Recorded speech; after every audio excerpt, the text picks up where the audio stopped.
Okay, we're going to focus now on the U.S. election because in just over 7 months, Americans will vote for president. And barring any stunning developments, it will be a Joe Biden versus Donald Trump rematch. And the race, it's close. Some polls show Trump in the lead.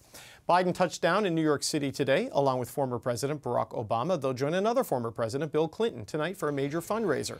It's expected to bring in $25 million, potentially the most lucrative fundraising event in American political history. Meanwhile, Trump is facing mounting legal bills as the many civil and criminal cases brought against him progress through the courts. Now, the former president is selling $60 Bibles. None of the proceeds will go towards his campaign, a campaign whose fundraising operation is reportedly falling behind Biden's. Frank Luntz is a longtime pollster and political strategist, and he joins us now from Los Angeles. Frank Luntz, it's good to speak with you. Good to speak with you. And I saw that photograph. It's the first time I've actually seen what the Bible looks like. I don't know how to explain it. I don't know how to defend it. You going to buy it? Hell no.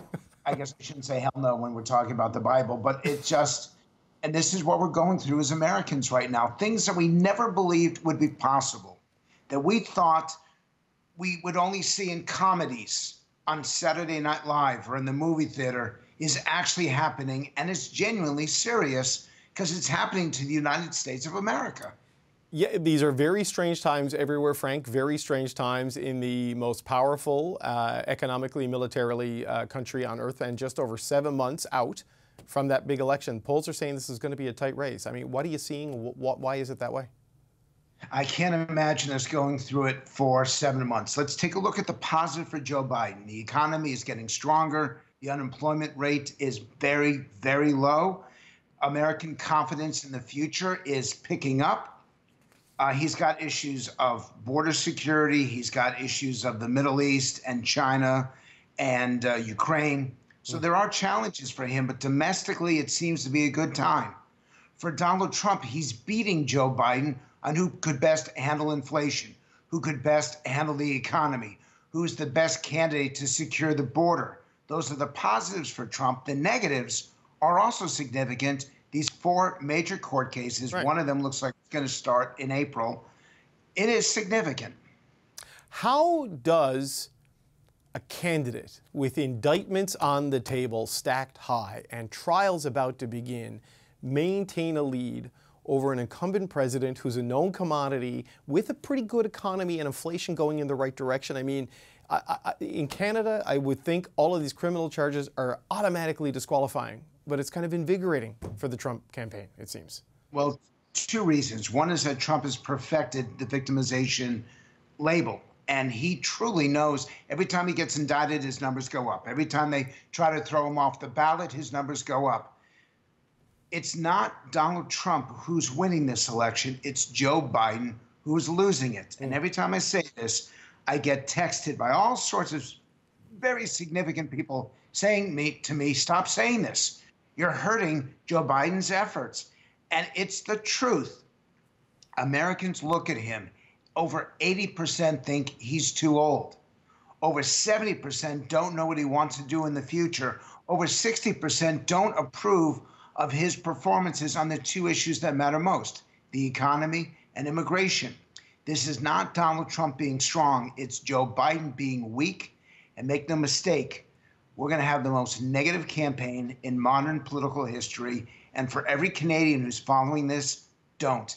It's going to depress you. It's going to anger you. You're going to build a fence across the northern border of America, your southern border, to keep American politicians and American political consultants out of your country. And you should do it because this is going to be awful. Well, I don't disagree with you. Every indication from up here in Ottawa. But you know how hard it is to ignore America when you're in the suburbs of America, like Canada is? It's pretty tough, right? I mean, but what does it say about the state of things there, Frank, when you're warning us to look away because it's not good for us to watch this, but you have potential criminality as a benefit in an election cycle? And I mean, what does that say about just where the country's going? And you have chaos at our southern border, and it truly is chaos. It's not a political statement. You have Republicans delivering talking points, Democrats delivering talking points. And I know that Canadians have a greater degree of trust and confidence, maybe not in the Prime Minister, but in the commitment of the government to say what they mean what they say, and do what they say. Canadians are more positive about their democracy than any other Western democracy.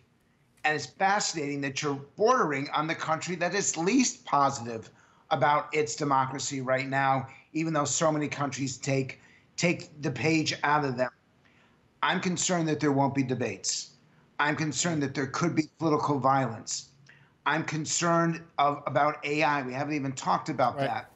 What AI is going to do to our political process. And in the end, I'm concerned that China, Russia, Iran will seek to destabilize, seek to send in misinformation and disinformation and cause some real damage. I wish it were not happening in America. I don't want it to happen to our friends up north as well. But there is one thing we can learn about it, which is that we have to, in the end, it starts in education, starts in our schools, starts with our kids. We have to be able to teach them to be able to define the difference between what is truth and what is fiction. Right. And if we can have an educated electorate, we can survive all of this. But an uneducated electorate that doesn't understand its civil responsibilities, then we have a real problem. Look, you're not wrong. And this fraying in trust of government and democracy, it's happening here, maybe not at the accelerated rate that you're witnessing, but you're seeing it creep into the conversation. And we do have Elections Canada, which I think we take for granted as Canadians because it brings a stability and a consistency to voting that helps with some of those trust factors. But these are societal challenges we've all got to worry about. But on just the basic mechanics of your election, Trump's money is tied up in all kinds of things, either legal orders and sanctions and properties and whatever. Biden's raking in some cash, and he may break records. So that can be an equalizer in election campaigns because he can buy and spend and organize and poll and do things Trump might not be able to match. Could that tilt things? You're correct, but and by the way, your questions are right on. They're dead. They're perfect. They're dead on with what's going on. I do want to challenge you in one area. Go back and listen to this interview. The questions that you've asked are not hostile, but they express almost shock that Donald Trump is doing as well as he's doing. And I want to emphasize that the public's belief in the media to present an accurate and fair account of the elections has never been this low. That they don't know where to turn to get the truth because that's the value that they want more than anything else. Republicans watch Republican media, Democrats watch Democratic media, and there isn't enough of that give and take. So I want to emphasize, I don't want any of your viewers to turn off this show. I want to emphasize that if you lose the sense of trust, if you don't believe you're being told the truth, that is the beginning of the end of democracy. And unfortunately, that is fraying in America. We are starting to distrust what we're being told. So how are we supposed to figure out who to vote for and be confident of that decision? That's another problem that Americans are facing right now. I agree with you, and we're seeing that here. When I was growing up, there was a common set of facts that all of the media institutions talked about, and now we don't even have a common set of facts, right? We argue over what is true and what isn't, and there is no town square anymore where everybody gathers and has these conversations. And that's why these interviews are so important. And notice the decibel level between you and I is so calm that we can discuss this. We can acknowledge the strengths and weaknesses of both sides. We can acknowledge the threat to American democracy and even what's going on in Canada.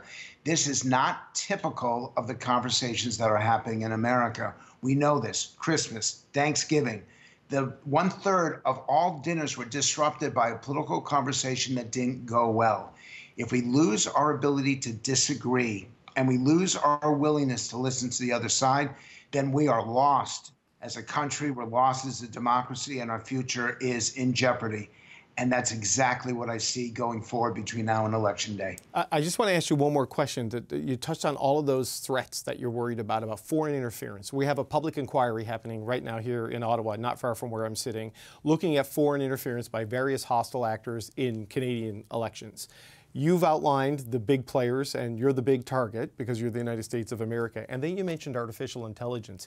You get a deep fake launched by a hostile actor in this fragmented media ecosystem we have with the acceleration power of social media. How do you think that could hit an election like this? Because we have an election coming up in the next 18 months. I'm terrified by what artificial intelligence and bad actors is going to unleash up here.